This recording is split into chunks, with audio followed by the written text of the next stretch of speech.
Hi hello viewers, welcome to NTV. నేను Tarak. Screen మీద మనకి కింగ్ ఆఫ్ ఎంటర్టైన్మెంట్ అనే ఎప్పుడైతే అది కనపడేదో స్క్రీన్ మీద మనం హ్యాపీగా నిరభ్యంతరంగా సినిమాకి సంబంధించిన టైటిల్ టీజర్ ఏమీ చూడకపోయినా హ్యాపీగా టికెట్ కొనుక్కుని లోపలికి వెళ్ళి కూర్చోవచ్చు అనమాట. సో దానికి తగిన న్యాయం చేసి బయటకు పంపిస్తారు. సో అలాంటి క్రెడిబిలిటీ సొంతం చేసుకున్న శ్రీ విష్ణు గారు ప్రస్తుతం విష్ణు విన్యాసం అంటూ తన విన్యాసాలను చూపించడానికి రాబోతున్నారు. సో మనతో ఉన్నారు, మాట్లాడదాం. నమస్తే విష్ణు గారు. నమస్తే. ఏం సార్ ఈసారి టైటిల్ కూడా మీ పేరు మీదే పెట్టుకున్నారు? క్యారెక్టర్ డ్రివెన్ ఫిల్మ్ ఇది. సో 2-3 పేర్లు అనుకున్నాం ముందు, బట్ నా పేరే పెడదాం డైరెక్టర్ ఫిక్స్ అయ్యారు.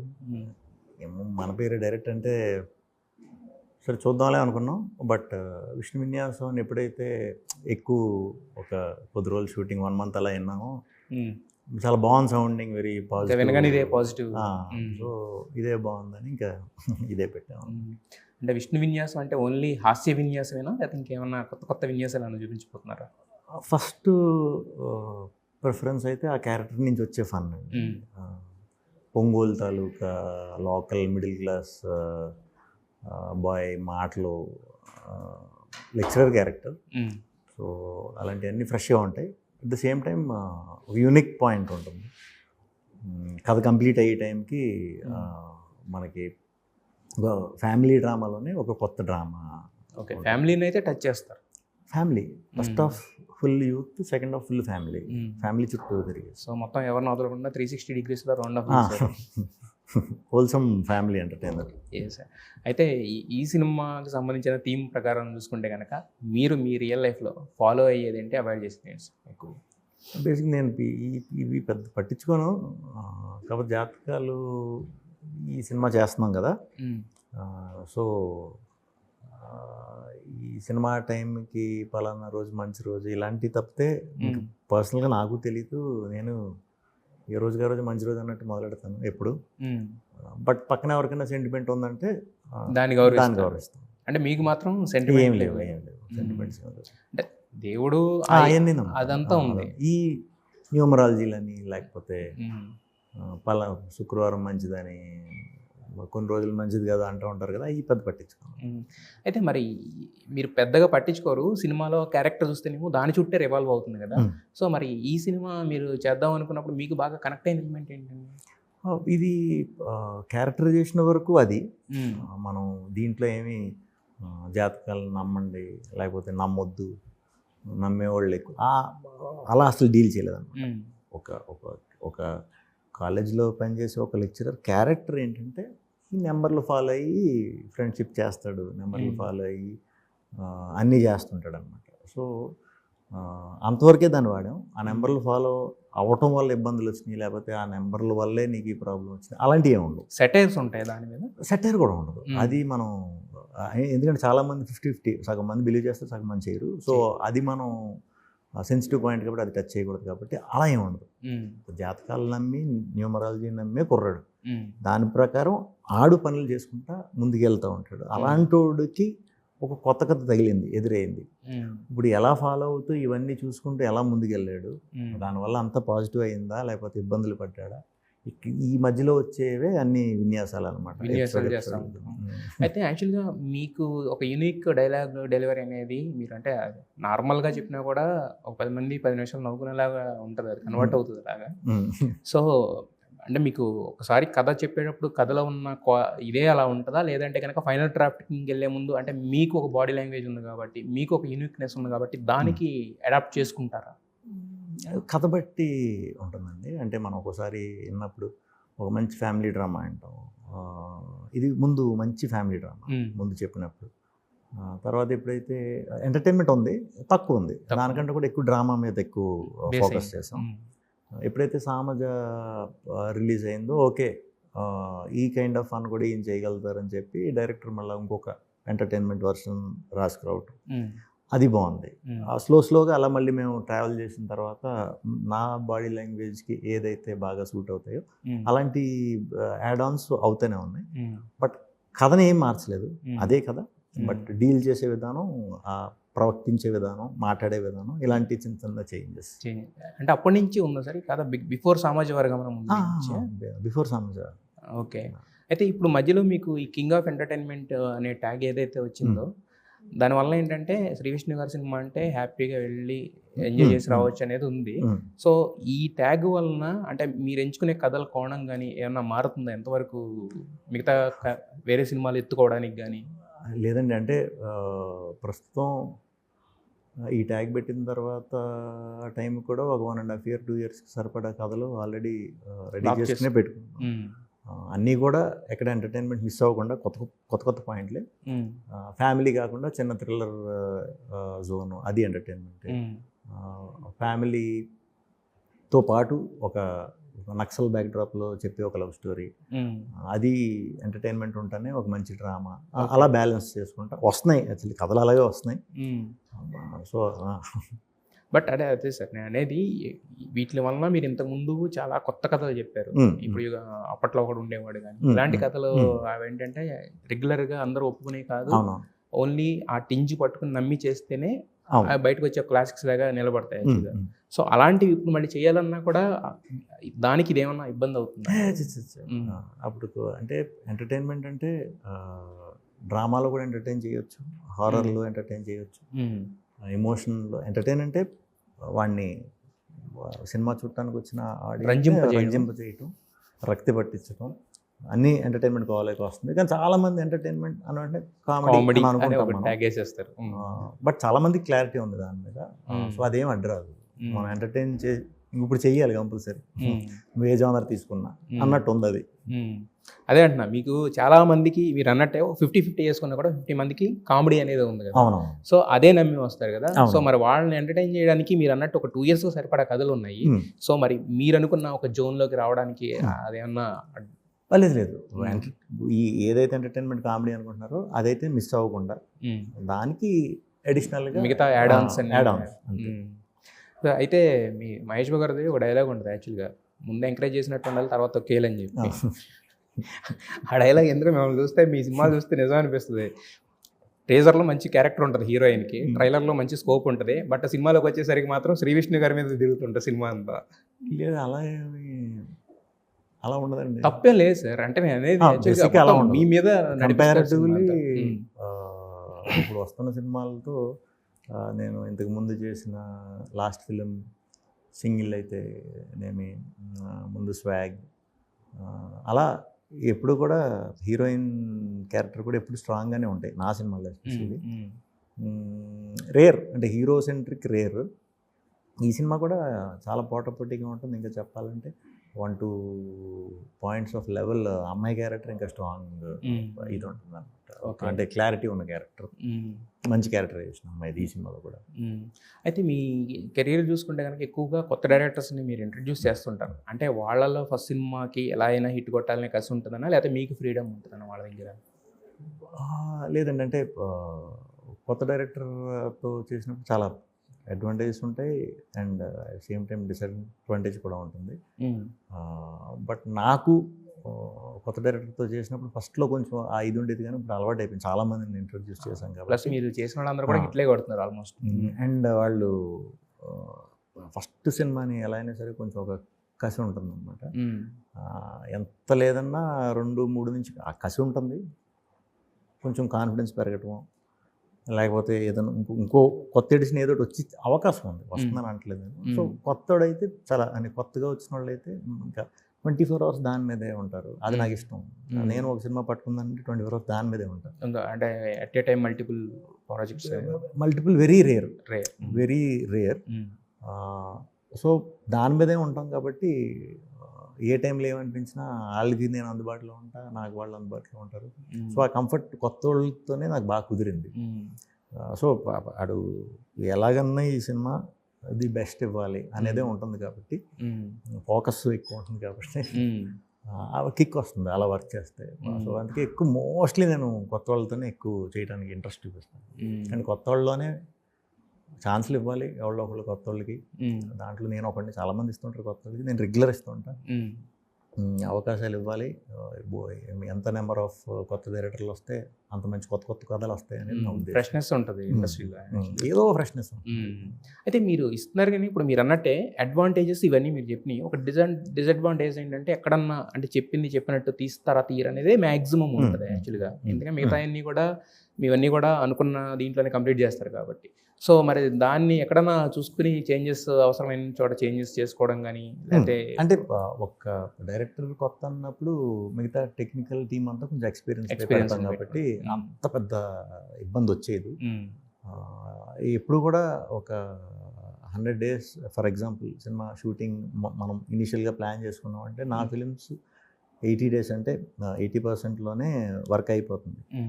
సో ఇది కొత్తోడికి చాలా హెల్ప్ అవుతుంది. ఎందుకంటే మళ్ళీ చూసుకుని మనం ఏదైనా కావాలన్నా కూడా మనకు ఆల్రెడీ ఒక 20 days బ్యాలెన్స్ ఉంది కాబట్టి ఒక 10 days మళ్ళీ రీవర్క్ కూడా చేసుకునే ఛాన్స్ ఉంటుంది. ఓకే. సో ప్లానింగ్ నుంచి అది ఉంటే కనుక లేజర్ పెట్టుకుంటే బెస్ట్ అవుట్పుట్ ఇవ్వచ్చు అనేది నా నమ్మకం. అంటే మ్యాక్సిమం మీ సినిమాలో నాకు తెలిసినంత వరకు రీషూట్స్ అనేవి చాలా తక్కువ అనుకుంది కదా సార్? రీషూట్ చాలా రేర్ అండి, ఇప్పుడు చేయలే. 1-2 సందర్భం ఇన్ని ఏళ్లలో 1-2 సార్లు చేసుకుంటాం.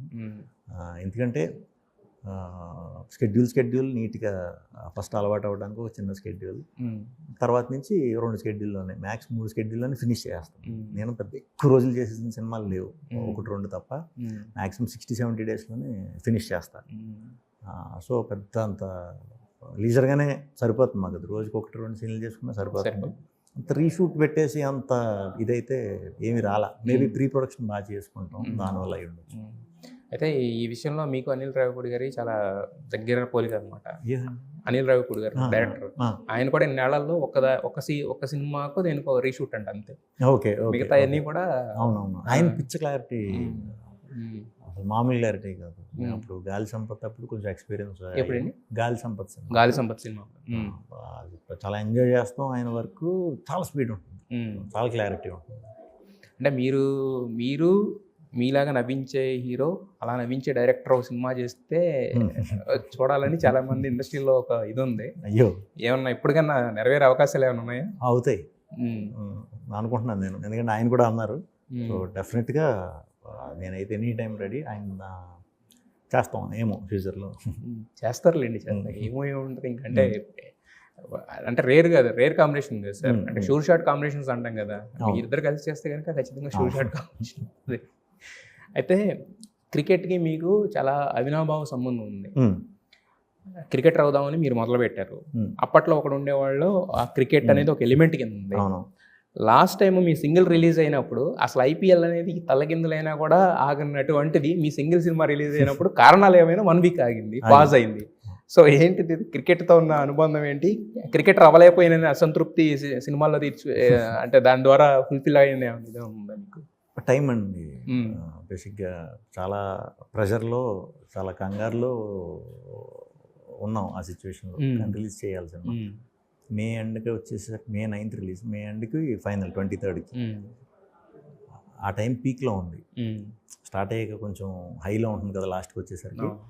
ఆ సిచ్యువేషన్కి వచ్చినప్పుడు గ్యారంటీ మనకి ఎంత లేదనుకున్నా 1-2 షోలు ఇబ్బంది పడతాయి రోజుకి.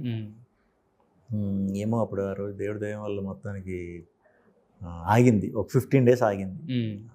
సో ఆ టెన్షన్ కూడా ఇదైంది అనమాట. అది రిలీజ్ రోజు మార్నింగ్ షో నుంచి బయటకు వస్తున్నప్పుడు ఇది అనౌన్స్ చేశారు. పక్కన వార్ ఒకటి, అది ఒకటి భయపెట్టింది. నైట్ అంతా భయపెట్టింది, పొద్దున్న వార్ అయిపోయిందా అనుకున్నాం. అమ్మాయి ఐపీఎల్ అయిపోయింది. సో అంటే క్రికెట్ అనేది మిమ్మల్ని అంటే దాన్ని ఇష్టపడ్డారు కాబట్టి ఏదో రకంగా మీకు సపోర్ట్ చేస్తుంది. అది చేసింది, మరి నాకైతే హెల్ప్ అయింది. సో అంటే ఎప్పుడన్నా అనిపించింది సార్ అంటే క్రికెటర్ అవ్వలేకపోతున్నాం అనేది ఎప్పుడన్నా ఉందా మనకి మీకు? అంటే లేదండి, అంటే వెరీ క్లియర్గానే ఇంకా ఎక్కువ అక్కడ టైం వేస్ట్ చేసుకునే అవుతానని వెరీ క్లియర్గా డిసైడ్ అయిపోయి వదిలేసింది. సో లేదు, ఎప్పుడు లేదు. బట్ ఇప్పుడు అనిపిస్తుందా అంటే అప్పుడు అన్ని అవకాశాలు లేవు మీరు వదిలేసినప్పుడు? అప్పుడు IPL ఏం లేవు, అప్పుడు 50-50 2020 లేదు, 2020 కూడా లేదు. తర్వాత రావటం 2020 IPL అనేది ఒక గోల్డెన్ ఛాన్స్. చాలామంది దానివల్ల బయటకు వస్తున్నారు. అప్పుడు మ్యాక్సిమం హైదరాబాదే రావాలి అప్పుడు, లేదా వైజాగ్. అంత ఈజీ కాదు అప్పుడు, చాలా చాలా టఫ్ టాస్క్ అది. ఇప్పుడు లక్కీగా ఆపర్చునిటీస్ చాలా బాగా పెరిగినాయి, దాని మీద ప్యాషన్ ఉన్న వాళ్ళు చాలామంది ఓవర్ నైట్ కెరీర్ ఎక్కువ రోజులు ఉంటుందో లేదో తెలియదు కానీ, బట్ అన్నేళ్ల కెరీర్ కూడా ఒక్కొక్క సీజన్కి అంటే మీకు అన్సర్టనిటీ అనేది తగ్గిపోయింది కదా సార్. ఇప్పుడు సినిమాల్లో కూడా అన్సర్టనిటీ ఉంటుంది, బట్ క్రికెట్ లో కూడా అన్సర్టనిటీ ఇప్పుడు తగ్గింది కదా. తగ్గింది, ఎందుకంటే అవకాశాలు ఆపర్చునిటీస్ పెరిగినాయి. బోల్డ్ టీములు కదండి, బోల్డ్ టీములు ఉన్నాయి, బోల్డ్ లీగ్లు ఉన్నాయి, చూసి ఈజీగా చూసి అప్రిషియేట్ చేస్తున్నారు. ఇంతకుముందు 50-50 ఓవర్ మ్యాచ్లు కూడా కొన్ని సీరియస్లు మనకు వచ్చేవి కాదు చూడటానికి దూరదర్శన్లోని. అలా అప్పుడు కొత్త ESPN, స్టార్ స్పోర్ట్స్ కొత్త కొన్ని వచ్చేదానికి. దూరదర్శన్ అక్కడే చూడాలి మనం. ఇప్పుడు అలా కాదు కదా, మన చేతిలోనే ఏది కావాలంటే వచ్చేస్తుంది, అన్ని యాప్లు వచ్చేసినాయి, ఆపర్చునిటీస్ పెరిగినాయి. సో మీకు అంటే మీది కూడా కొంచెం పల్లెటూరే కాబట్టి అప్పుడు ESPN లాంటి అంత సౌకర్యం ఉండేదా మీకు? ఉండేది. అంతేగాని దూరదర్శన్ కోసం వెయిట్ చేసిన అవసరం అయితే లేదు, ఎందుకంటే అన్నీ వచ్చాయి కదా. మనకి ఇండియాలో జరిగేవి 90% దూరదర్శన్లోనే వచ్చేవి. అవును, బయట కంట్రీస్లో జరిగే టైంలో ESPN ఇలాంటివి వచ్చాయి. స్టార్ కదా అప్పుడు మనకి కనెక్షన్, కేబుల్ కనెక్షన్. అవును. సో కాబట్టి మరి ఇప్పుడు బాగా క్రికెట్ మీద ఉన్న ప్యాషన్ అదేదైతే ఉందో ఆ ఇష్టం అనేది కంటిన్యూ అవుతుందా ఇంకా? డెఫినెట్లీ దూరకున్నంత అయితే లేదు, ఆనెస్ట్గా. కొంచెం మనం ఫోకస్ అంతా ఇప్పుడు దీని మీదకి ఉంటుంది కదా. బట్ మ్యాచ్లు ఇంట్రెస్టింగ్ మ్యాచ్, ఇప్పుడు వరల్డ్ కప్ కదా, ఇప్పుడు చూస్తున్నా స్లోగా మారుతున్నాయి కదా. ఇప్పుడు రోహిత్ శర్మ, విరాట్ వీళ్ళ జనరేషన్ ఎండ్ అయ్యింది అట్లా 2020కి. ఇప్పుడు కొత్త బ్యాచ్, ఇందులో కూడా అందరూ క్లిక్ అవుతున్నారు.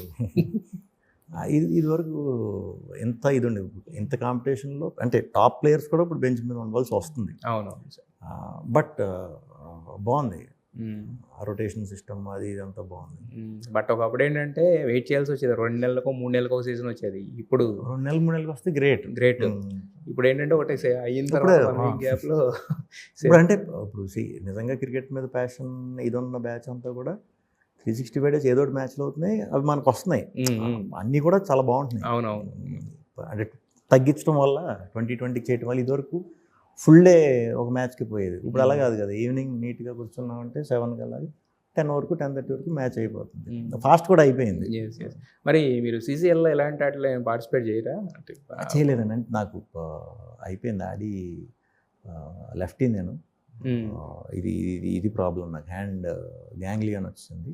ఓకే, సో ఏమైంది సార్? అంటే ఆడొచ్చు, but left arm pace bowler అరిగిపోయిందండి. ఇది ఆడే క్రికెట్ ఆడే. సో ఆడి మనకు అందరికీ కూడా ఏదన్నా ఏ పార్ట్ తెలియకుండా ఎక్కువ ఒక్కొక్కసారి మనం నుంచుండొచ్చు, లేకపోతే పిల్లల్ని ఎత్తుకుని ఉండొచ్చు, ఏదో ఒక హెవీగా వర్క్ చేస్తాం కదా, అది కొంచెం వీక్ అవుద్ది. అది ప్రాపర్ ఇది చేయలేదంటే మనం గ్యాంగ్లియన్ అని ఫామ్ అవుతుంది అనమాట. ఓకే, సో అది వన్స్ వచ్చిందంటే ఇంకా ఎక్కువ స్ట్రెయిన్ చేయటం మంచిది కాదు. ఓకే, సో ఇంక నేను ఎప్పుడన్నా సరదాగా ఆడుకోవటం తప్పితే. అంటే అంత ఆడారంటే అసలు అంత అరిగిపోయేరాగా వచ్చిందంటే మీరు ఎంత ప్రాక్టీస్ చేసేవాళ్ళు సార్? లేదు, ఇప్పుడు మీరు మ్యాక్సిమం ప్లేయర్స్ ఇప్పుడంటే ఫిట్నెస్ మీద బాగా పీక్ పెరిగిపోయింది కాబట్టి 30-35 దాటాక కూడా ఉంటున్నారు. ఇంతకుముందు మనకి 30-32 క్రికెట్లో క్లోజింగ్ అన్నమాట. 22-23కి వచ్చి, అంటే సచిన్ వేరు, ఆయన వేరు, మిగతా అందరూ ద్రావిడ్ కానీ గంగూలీ కానీ వీళ్ళందరూ కరెక్ట్ టైం స్టార్ట్ చేసిన 24-25కి. నెమ్మదిగా 30స్కి వచ్చేసరికి స్లో అవుతారు. ఇప్పుడు కొంచెం ఫిట్నెస్ మీద బాగా పెరిగింది కాబట్టి ఆడుతున్నారు ఇంకా. సో అందరికీ ఉంటుంది ఈ ప్రాబ్లం, స్పోర్ట్స్ మ్యాన్ అందరికీ ఎక్కడో చోట కాలో ఇదో అందరికీ ఉంటుంది. నాకు కరెక్ట్ ఈ ప్లేస్. బట్ మీతో క్రికెట్ కూడా ఎంతసేపు అయినా మాట్లాడచ్చు, బోర్ కొట్టకుండా అనిపిస్తుంది, అంత నాలెడ్జ్, అంటే దాని మీద నాలెడ్జ్ గ్రిప్ ఉంది కాబట్టి. సో కమింగ్ టు దిస్, అంటే యాక్చువల్గా మీకంటూ ఒక యూనిక్ డైలాగ్ డెలివరీ అని ఏదైతే మాట్లాడుతున్నామో, సో దానికి కూడా ఇంత పొటెన్షియల్ ఉంది, ఇంతమంది దాన్ని చూసి నవ్వుకుని, లేదంటే నాకు ఒక స్పేస్ ఇస్తారు అని రియలైజ్ అయిన ఫస్ట్ మూమెంట్ ఏంటి సార్? ఫస్ట్ నుంచి అలా లేరు కదా, మీకు తర్వాత మారింది కదా తర్వాత ఎంటర్టైన్మెంట్ దాంట్లో మీకున్న నెక్స్ట్ అంటే కొన్ని మాట్లాడకపోవడం, కొన్ని తోసేయడం, అలాగా ఆ కైండ్ ఆఫ్ ఒక యూనిక్నెస్ అనేది. అది బేసిక్గా మన సిచ్యువేషన్, మన పరిస్థితి ఇదైనప్పుడు బయటికి అనలేని కొన్ని ఉంటాయి. సో అవి అనుకోవటం, అవి ఓటీటీకి వచ్చాక దాన్ని 5xలో 10xలో పెట్టి వినటం పట్టుకున్నారు, అది నచ్చింది, అది అర్థం చేసుకున్నారు. సో ఆ యాంగిల్లోనే ఎప్పటికప్పుడు ఆ ఆడియన్స్ కూడా చాలామంది ఉన్నారు, వాళ్ళు మిస్ అవ్వకుండా దాన్ని ఒక స్టైల్ కింద ప్రొజెక్ట్ చేసి ఎంటర్టైన్ చేయడం కోసం. ఆ ప్రాసెస్లోనే చాలామంది యంగ్స్టర్స్కి దగ్గర అయ్యారు. చాలామంది అన్న ఇలాగా ఈ స్ట్రెస్లో ఉన్నాం మేము, నీకు చూసాం, చాలా థ్యాంక్స్ అన్న, చాలా సాటిస్ఫై అయ్యామని చెప్పి చిన్న డిస్కషన్ పెట్టుకోవడం, ఒక రిలీఫ్ ఏర్పడిందని ఎప్పుడైతే నాకు అర్థమైందో, నేను ఛాన్స్ ఉన్నప్పుడు ఎక్కడ సినిమా డిస్టర్బ్ అవ్వకుండా ఎక్కడ ఏమేం కావాలో ఎంటర్టైన్మెంట్ పార్ట్లో ఈ పార్ట్ ఒకటి స్లోగా డెవలప్ చేస్తూ వచ్చాను. అది ఫస్ట్ రియలైజ్ అయిన మూమెంట్ ఏదన్నా, ఫస్ట్ ఎక్కడ మీకు అది సామజ. ఇంతకుముందు సినిమాలు అన్నిట్లో కూడా చేసినా అది ఎవరికి తెలియలే. సామజ ఎందుకు రిపీట్లో చూసిన సినిమా అండి అది, ఓటీటీకి వచ్చి అప్పటికి ఓటీటీ బూమ్ అయింది. సో అక్కడి నుంచి ఓకే పట్టుకున్నారు, డన్ అని అనుకోవటం జరిగింది అన్నమాట అక్కడి నుంచి. అయితే మీరు చూసుకుంటే కనుక ఒక పక్క జెన్జీ కిడ్స్, ఒక పక్క మిలీనియల్, ఒక పక్క కొత్తగా ఆల్ఫా జనరేషన్ ఆల్ఫా. అంతే, ఇప్పుడు ఎవరికైనా బేసిక్ ఏంటంటే ఒక్కొక్కరికి ఒక్కొక్క దగ్గర ఉంటారు. బట్ మీరు చూసుకుంటే కనుక మొత్తం 3 జనరేషన్లను కవర్ చేస్తున్నారు. ఎలా సెట్ అవుతుంది అది?